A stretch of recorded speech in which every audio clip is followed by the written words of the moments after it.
अध्याय 2 परमात्मा और जीव का संबंध। हिरण्यगर्भ, चेतना का प्रकाश और जीव के अस्तित्व का आधार। प्रारंभ। पिछले अध्याय में हमने ये समझने का प्रयास किया कि जीव केवल पंचमहाभूतों से बना हुआ शरीर नहीं है। पंचमहाभूतों की सम्यक अवस्था में चेतना का प्रकाश प्रकट होता है और जीव में विचार, विवेक, विज्ञान तथा अपने अस्तित्व को जानने की क्षमता दिखाई देती है। लेकिन अब एक और मूल प्रश्न सामने आता है, ये चेतना प्रकाश कहाँ से आता है? क्या जीव स्वयं ही इस चेतना का अंतिम स्रोत है, या उसके भीतर प्रकाशित चेतना किसी परम और मूल सत्ता पर आश्रित है? यही से हमारे अध्ययन का अगला चरण आरंभ होता है। परमात्मा और जीव का वास्तविक संबंध क्या है? 1. परमात्मा, मूल और नित्य सत्ता। परमात्मा किसी दूसरी सत्ता से उत्पन्न नहीं है। वह किसी कारण पर आश्रित होकर अस्तित्व में नहीं आया। वह स्वयं नित्य है, अनादि है। जीव का अनुभव, प्रकृति का प्रवाह, पंचमहाभूतों की अभिव्यक्ति, विचार, ज्ञान और संसार की समस्त प्रतीति, इन सब के पीछे जिस मूल सत्ता का आधार है, वही परमात्मा है। इसलिए परमात्मा को जीव से बाहर किसी दूरस्थ सत्ता के रूप में समझना पूर्ण दृष्टि नहीं है। जीव की सत्ता भी अंततः उसी परम सत्ता पर आश्रित है। 2. जीव में चेतना का प्रकाश। जीव के भीतर जो विचार करने, विवेक करने और अपने अस्तित्व को जानने की क्षमता है, वह केवल पंचमहाभूतों के संयोग से समझाई नहीं जा सकती। पंचमहाभूत शरीर की संरचना का आधार हैं, लेकिन चेतना का प्रकाश उस संरचना को जीवित अनुभव और आत्मबोध की संभावना प्रदान करता है। यही कारण है कि मनुष्य केवल प्रकृति का एक घटक नहीं रह जाता। वह प्रकृति को देख सकता है, वह अपने मन को देख सकता है, वह अपनी इच्छा को पहचान सकता है, वह अपने कर्म का विचार कर सकता है, और सबसे महत्वपूर्ण, वह अपने ही अस्तित्व के मूल को खोज सकता है। यही जीव में प्रकाशित चेतना की विशेषता है। 3. क्या जीव परमात्मा से अलग है? यहाँ सबसे सूक्ष्म प्रश्न आता है। व्यवहार में जीव और परमात्मा अलग दिखाई देते हैं।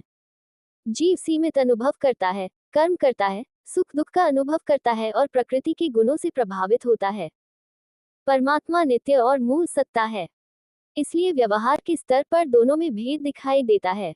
लेकिन क्या ये भेद अंतिम है? यदि जीव की सत्ता स्वयं में स्वतंत्र और अंतिम होती, तो उसके अस्तित्व का आधार क्या होता? इसीलिए यहाँ ये समझना आवश्यक है, भेद व्यवहार में है, लेकिन मूल सत्ता के स्तर पर जीव परमात्मा से स्वतंत्र कोई अंतिम सत्ता नहीं है। जीव का यथार्थ अस्तित्व परमात्म सत्ता के प्रकाश में ही प्रतिष्ठित होता है। यही हमारे अध्ययन में भेदाभेद के निर्णय की आधार भूमि है। 4. हिरण्यगर्भ का संबंध।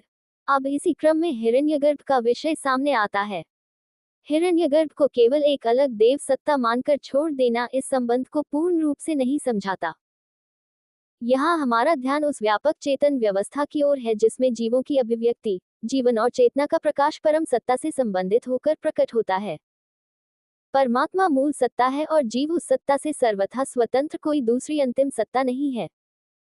इसलिए हिरण्यगर्भ का विचार भी परमात्मा से जीव की अभिव्यक्ति और संबंध को समझने की एक महत्वपूर्ण कड़ी बनता है।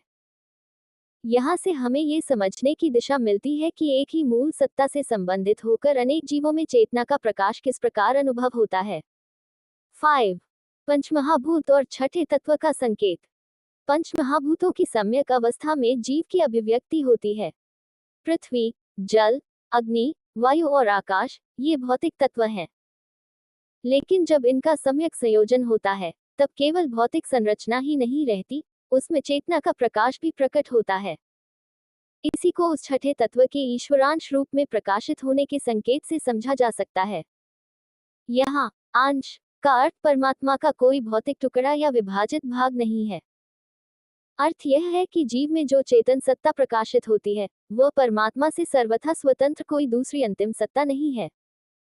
इसलिए जीव में विचार, विवेक और विज्ञान की क्षमता केवल प्रकृति के गुणों का परिणाम मानकर समाप्त नहीं की जा सकती।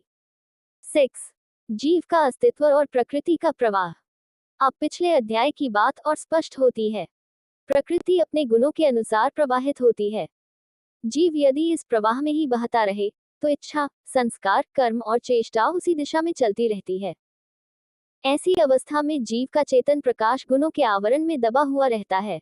लेकिन यदि जीव विवेक को जागृत करता है, सत्व की प्रतिष्ठा करता है और परमात्मा का आश्रय लेकर अपनी चेष्टा को शुद्ध दिशा देता है, तो उसके भीतर का चेतन प्रकाश अधिक स्पष्ट होने लगता है। इसलिए सत्व केवल एक मानसिक गुण नहीं, बल्कि आत्मबोध की दिशा में चित्त को तैयार करने वाला आधार बनता है। 7. पुरुषार्थ क्यों संभव है?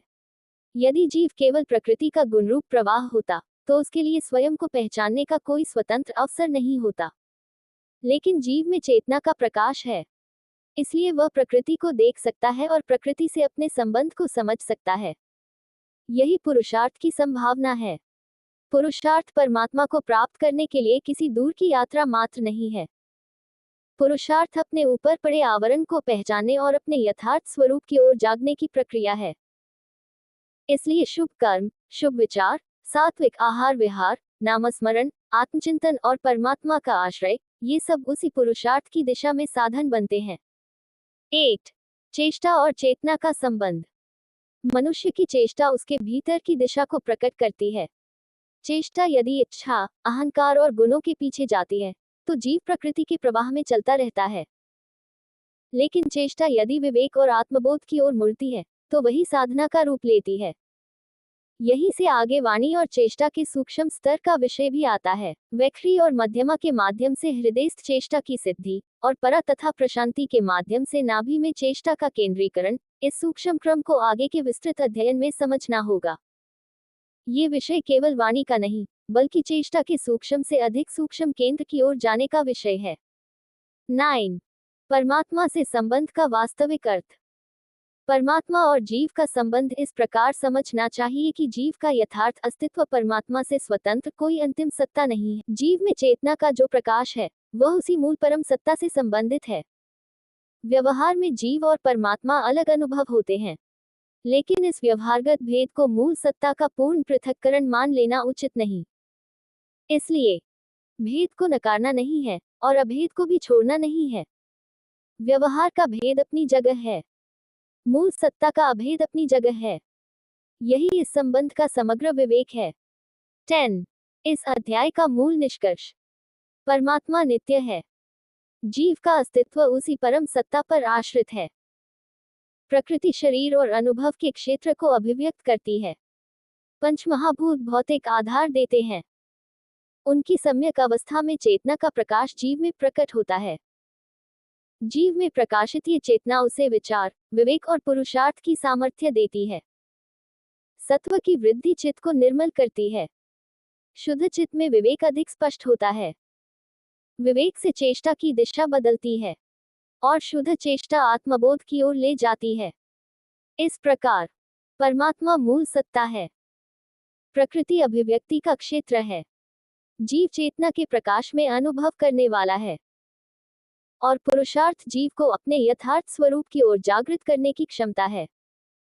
यही परमात्मा और जीव के संबंध को समझने की दिशा है। अध्याय 2 सार। जीव परमात्मा से स्वतंत्र कोई अंतिम सत्ता नहीं है। उसका यथार्थ अस्तित्व परमात्म सत्ता के प्रकाश में प्रतिष्ठित है। प्रकृति में गुणों का प्रवाह है, लेकिन जीव में उन गुणों को जानने वाला चेतना प्रकाश भी है। यही चेतना मनुष्य को पुरुषार्थ की सामर्थ्य देती है। और जब ये पुरुषार्थ सत्व, विवेक, शुभ कर्म, नामस्मरण और आत्मचिंतन के माध्यम से भीतर की ओर मुड़ता है, तब जीव आत्मबोध की दिशा में आगे बढ़ता है। यहीं से ब्रह्मविद्या अर्थात आत्मदर्शन की वास्तविक भूमिका और अधिक स्पष्ट होने लगती है। श्री कृष्ण शरणं मम।